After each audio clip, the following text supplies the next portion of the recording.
선한 사마리아인 비유죠. 자, 비유로 한번 들어가 보도록 하겠습니다. 첫 번째, 이제 제사장 레위인들이 어떻게 반응했는지와 그 이유에 대해서 생각해 보도록 하겠습니다. 어떤 사람이 예루살렘에 왔다가 여리고로 내려가게 되었죠. 유대인입니다. 그런데 그 유대인이 강도를 만나게 되어서요, 옷을 벗기우고 맞아가지고 거의 죽게 되었습니다. 다행히도 그가 죽어갈 때 아무도 그를 발견하지 못한 것이 아니라 그를 발견한 사람이 있었습니다. 먼저는 제사장이었고요. 두 번째는 레위인이었습니다. 하지만 그들의 반응은 우리가 잘 아는 대로요.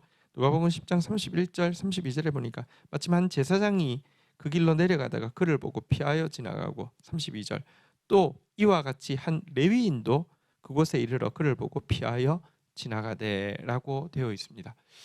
제사장, 레위인, 제사장은 율법을 가장 잘 아는 사람이고 레위인도 마찬가지인데요. 또 고통당하고 있는 사람은 동족인 유다인인데요. 어떻게 돕지 않을 수 있습니까? 어떻게 율법의 핵심이 이웃사랑인데 돕지 않고 피해갈 수 있었을까요? 그 이유는요, 의외로 간단합니다. 저 사람은 내 이웃이 아니야. 내가 사랑해야 될 이웃의 범위에 저 사람은 들어가 있지 않아. 그러니 나는 따로 해야 될 일도 많고 바빠서 그럼 이만 하고 편안하게 갈 수 있었다는 것입니다. 제사장에게는 이 사람 내 이웃의 범위에 들어가지 않았고 레위인에게도 들어가지 않았다는 것입니다. 아니, 어떻게 그게 가능한 일입니까? 설명을 좀 드리겠습니다. 유대인들은 일단 이웃이라고 하면 자기 동족만 이야기하고 있었습니다. 동족의 범위에 들어가지 않는 사람은 이웃 아닙니다. 자, 그런데 그러면 이 사람은 동족이니까 이웃이어야 하지 않습니까? 아니요. 일단 그냥 지금 첫 번째 이제 경계선이 유대인이어야지 이웃이라는 것이고요. 그 다음에 같은 유대인이라도 자기에게 원수된 사람은 이웃의 범위에 넣지 않았습니다. 원수는 이웃 아닙니다.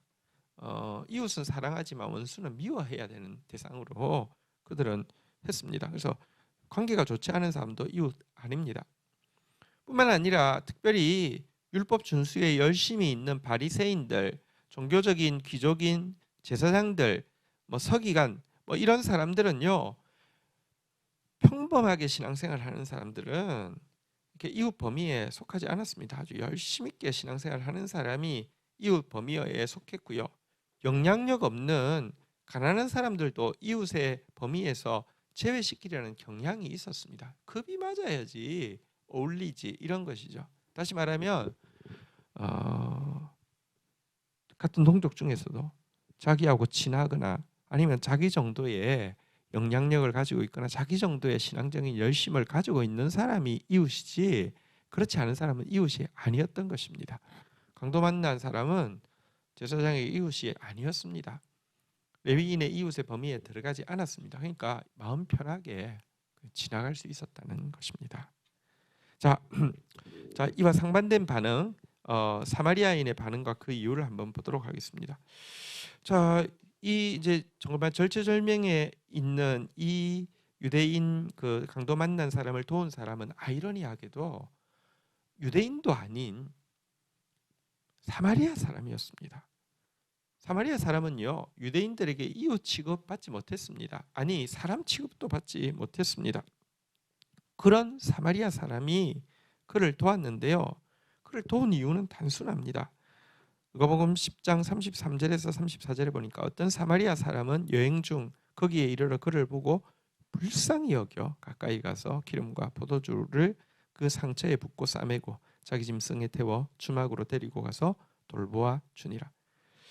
그가 그를 도왔던 이유는 저 사람이 내 이웃이냐, 내 이웃 범위에 속해 안 속해, 이런 거 따질 것 없이요, 불쌍히 여기는 마음 때문에 그냥 단지 저렇게 지금 저기 맞아서 죽어가고 있는데 조금 두면은 죽겠는데 불쌍히 여기는 마음 때문에 그 인종 간의 그 갈등이 얼마나 큽니까?